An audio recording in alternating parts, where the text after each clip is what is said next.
I love animation. My favorite film director is Satoshi Kon, a man who had a short career making fantastic anime films that had a significant impact on movies, inspiring people like Christopher Nolan and Darren Aronofsky to make movies like Inception and Black Swan. On top of being fantastic in general, Satoshi Kon's movies really show the creative potential of animation and how using it can significantly impact the way stories and ideas are communicated. Within just 10 short years, he made a psychological thriller, a fictional biographical drama, a Christmas movie, and a science fiction film, and he did all of it brilliantly through the medium of animation. When I talk to most Americans though, it's hard for them to understand why I have such an admiration for him. Western culture largely sees animation as being only for kids, meaning the entire medium is confined to stories about talking animals and sentient toys. And in the mind of the average American, the only good animation is animation that tries to emulate reality. So it's frustrating when I recommend a film like Satoshi Kon's Perfect Blue, only for the other person to dismiss it as just being an animated movie. Because it's animated, they instantly think that it's not made for adults, it has no artistic value, and it's forgettable fluff entertainment. It's because of this mindset that the American animation industry lags behind other countries in terms of creativity and variety. While Japan and France are putting out groundbreaking sci-fi epics like Akira and Fantastic Planet, we're over here releasing the 200th movie about talking animals.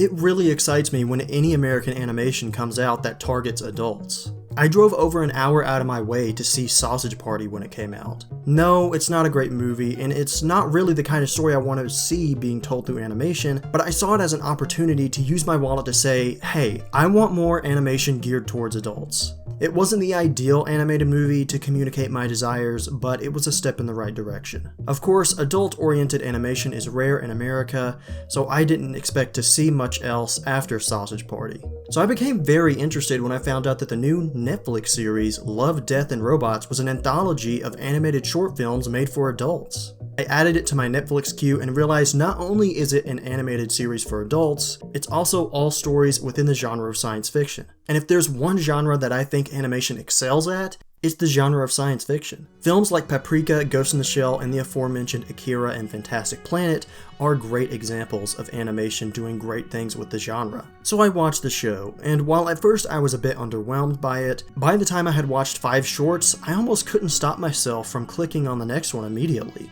In a lot of ways, Love, Death, and Robots is exactly what I want to see from the American animation industry. However, it does have some of the same flaws as usual. Half of the shorts are focused on making the animation look as realistic as possible, and while it isn't an impressive achievement, it just reinforces the negative stereotypes America has about animation. It also partially subscribes to the Sausage Party mindset where animation can only be for adults if it's tinged with graphic sex and nudity.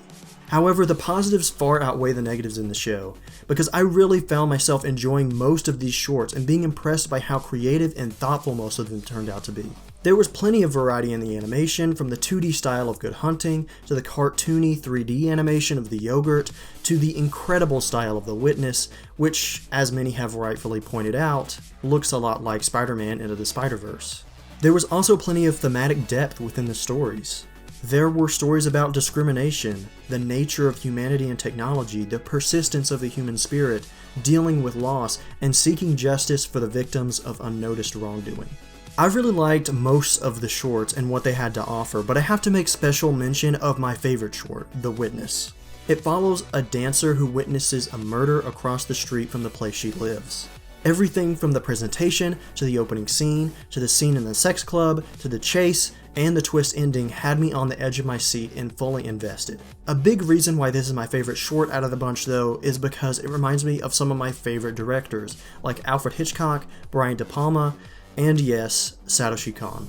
But the thing that makes me most happy about this show is that it's blowing up in popularity. Everyone seems to really like it, and I can't scroll through any of my social media feeds without seeing someone talking about it.